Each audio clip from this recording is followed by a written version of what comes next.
نحمده ونصلي على رسوله الكريم بسم الله الرحمن الرحيم اللهم صل على محمد في أول كلامنا وصل على محمد في أوسط كلامنا وصل على محمد في آخر كلامنا السلام علیکم ورحمۃ اللہ وبرکاتہ۔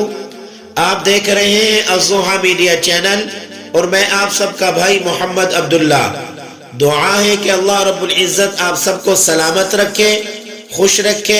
اللہ تبارک و تعالی آپ سب کی زندگیوں میں برکتیں عطا فرمائے اور اللہ رب العزت آپ سب کے دل کی مرادوں کو پورا فرمائے، آمین۔ آج آپ کو چھینک کے آداب بتانے ہیں۔ جب اللہ تعالیٰ نے حضرت آدم علیہ السلام کو پیدا فرمایا اور آپ کے اندر روح پھونکی تو حضرت آدم علیہ السلام کو فوراً چھینک آئی۔ سب سے پہلے حضرت آدم علیہ السلام نے اللہ کی توفیق سے چھینک پر الحمدللہ فرمایا۔ یاد رکھیے، چھینک آنا اچھی بات ہے۔ چھینک انسان کی صحت کی علامت ہے۔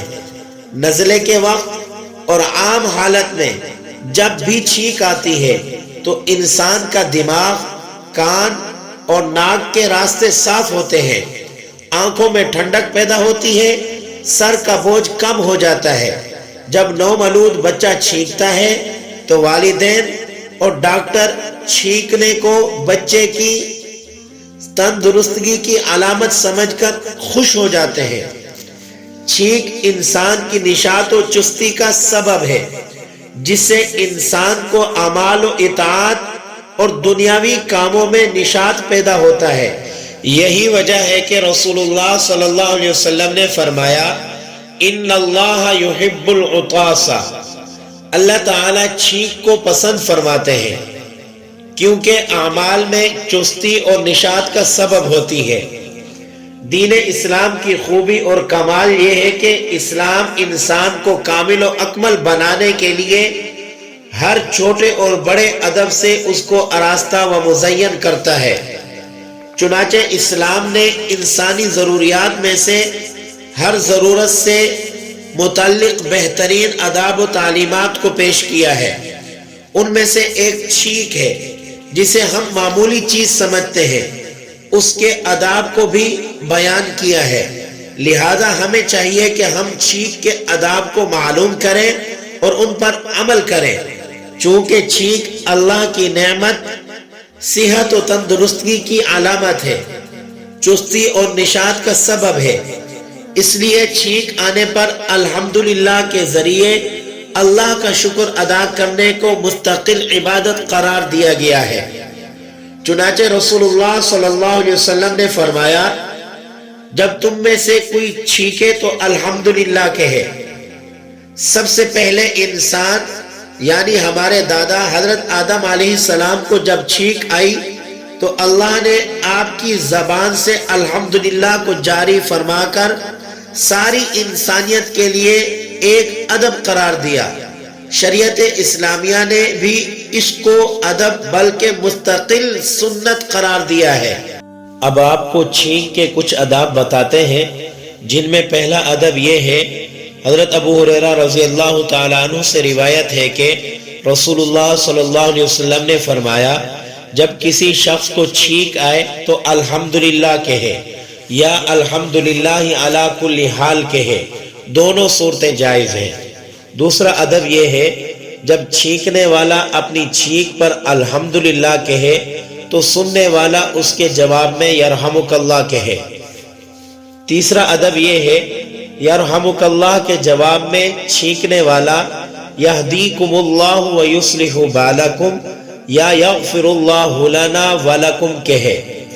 چوتھا ادب یہ ہے، چھینکنے والا چھینک کے وقت اپنے چہرے کو کپڑے یا کم از کم ہاتھ سے ڈھانک لے تاکہ چھینک کے وقت ناک اور منہ کے ذرات سے کسی کو تکلیف نہ پہنچے اور کھانے پینے کی چیزوں میں ناک اور منہ کے ذرات نہ گریں۔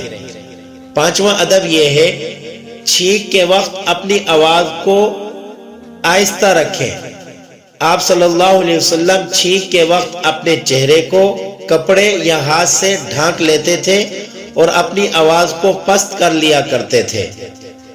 چھٹا ادب یہ ہے، محرم عورتیں چھینک کر الحمدللہ کہیں تو محرم مردوں کے لیے یرحمک اللہ کہنا ضروری ہے، اور اسی طرح محرم مرد کی چھینک کا جواب محرم عورتوں کو بھی دینا ضروری ہے۔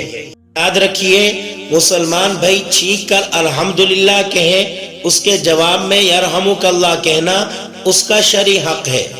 رسول اللہ صلی اللہ علیہ وسلم نے فرمایا، ایک مسلمان بھائی پر دوسرے مسلمان بھائی کے 6 حقوق ہیں۔ پہلا حق یہ ہے، جب کوئی مسلمان بھائی بیمار ہو جائے تو دوسرا مسلمان بھائی اس کی عیادت کرے۔ دوسرا حق یہ ہے، جب کسی مسلمان کی وفات ہو جائے تو دوسرا مسلمان بھائی اس کے جنازے میں شرکت کرے۔ تیسرا حق یہ ہے، اگر ایک مسلمان دوسرے مسلمان بھائی کو دعوت دے تو اس کی دعوت کو قبول کرے۔ چوتھا حق یہ ہے، سلام کرے تو سلام کا جواب دے۔ پانچواں حق یہ ہے، چھینک پر الحمدللہ کہے اور اس کے جواب میں یرحمک اللہ کہے۔ چھٹا حق یہ ہے، مسلمان بھائی کی موجودگی اور غیر موجودگی میں اس کے ساتھ خیر خواہی کا معاملہ کرے۔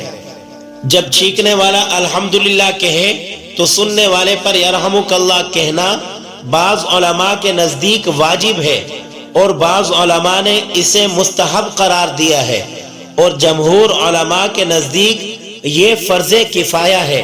لہذا چھینکنے والے کی الحمدللہ سننے والا ایک شخص ہو تو ضرور یرحمک اللہ کہنا چاہیے۔ اگر ایک جماعت ہو تو ان میں سے کسی ایک شخص کی طرف سے یرحمک اللہ کہنا کافی ہے۔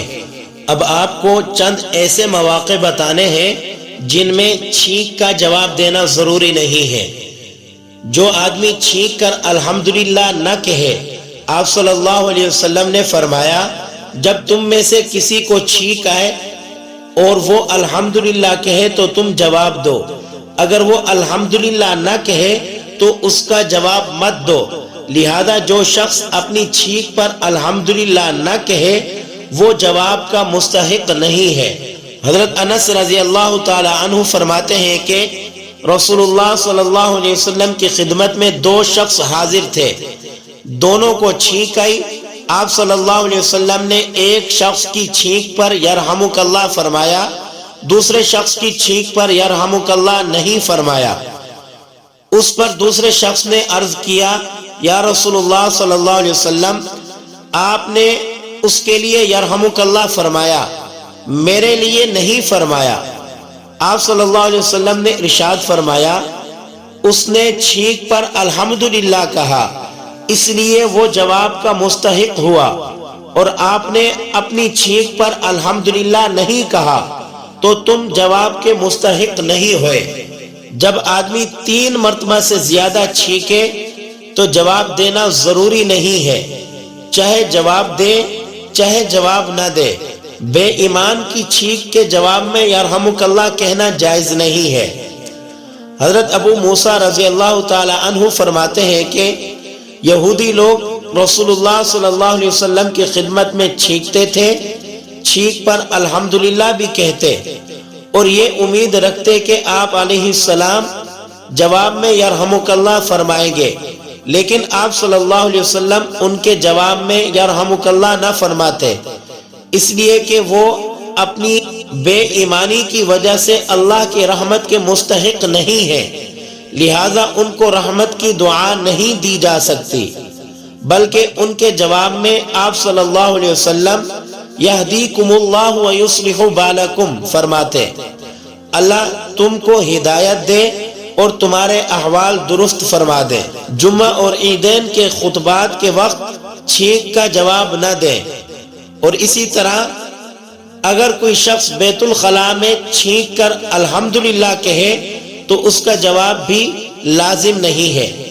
اور ایک مسئلہ یاد رکھیے، اگر کسی شخص کو نماز میں چھینک آ گئی ہے اور اس نے بے اختیار الحمدللہ کہہ دیا تو اس کی نماز فاسد نہیں ہوگی، اور ہاں اگر اس نے جان بوجھ کر الحمدللہ کہا تو اس کی نماز فاسد ہو جائے گی۔ اور اسی طرح اور نمازی حضرات نے سن کر اس کے جواب میں یرحمک اللہ کہا تو ان سب کی نماز فاسد ہو جائے گی۔ دعا ہے کہ اللہ رب العزت ہمیں ان تمام آداب کا خیال رکھنے کی توفیق عطا فرمائے، آمین۔